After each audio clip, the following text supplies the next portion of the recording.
దానికి కూడా అయ్యగారు మంచోడు, అయ్యగారు మంచోడు, అయ్యగారు మంచోడు, అయ్యగారు మంచోడు, అయ్యగారి ప్రేమ, అయ్యగారికి దయ.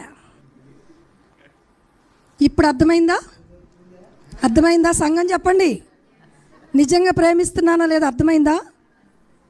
అయ్యగారు కూడా అలాగే చెప్పేవారు నా మీద,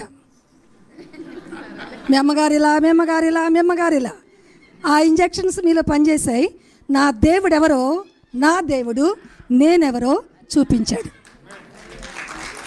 నా దేవుడు నేనెవరినో, నా హృదయం ఎలాంటిదో ఈ 4 ఏళ్లలో చూపించాడు. హల్లెలూయా.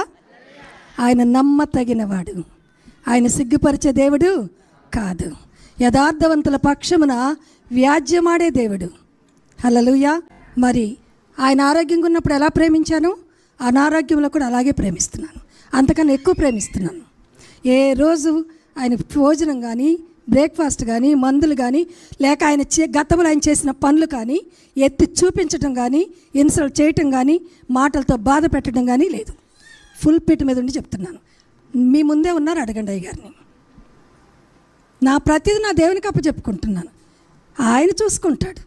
మనమెవరం జడ్జిమెంట్ చేయటానికి, మనమెవరం తీర్పు తీర్చడానికి? అలాగే తను కూడా నా భర్తగా నేను గర్వపడాలి. ఒక విషయం, ఈ 4 ఏళ్లలో లిల్లీ నన్ను క్షమించు, లిల్లీ నన్ను క్షమించు, నేను చాలా విషయాల్లో బాధ పెట్టాను. రీసెంట్గా 1 వీక్ బ్యాక్, 3 డేస్ బ్యాక్ కూడా నన్ను క్షమించు, నేను చాలా అన్యాయం చేశాను, నీకు చాలా అన్యాయం చేశాను, నన్ను క్షమించు, నన్ను క్షమించు అంటే వద్దు, పదే పదే నువ్వు అలా చెప్పొద్దు. అదేదో దేవునితో చెప్పు, నాకు చెప్పొద్దు. నేనైతే నిన్ను క్షమించేశాను ఎప్పుడో, అందుకే ప్రేమిస్తున్నాను. హల్లెలూయా. ఇలా తను కూడా దేవుని సన్నిధిలో మరి నా బిడ్డలందరూ చెప్పినట్లు మా ఇరువురి నోట్లలో దేవుని మాటలు, దేవుని స్తుతి తప్ప మరొకటి ఉండదు. ఆనాటి నుండి ఈనాటి వరకు కూడా.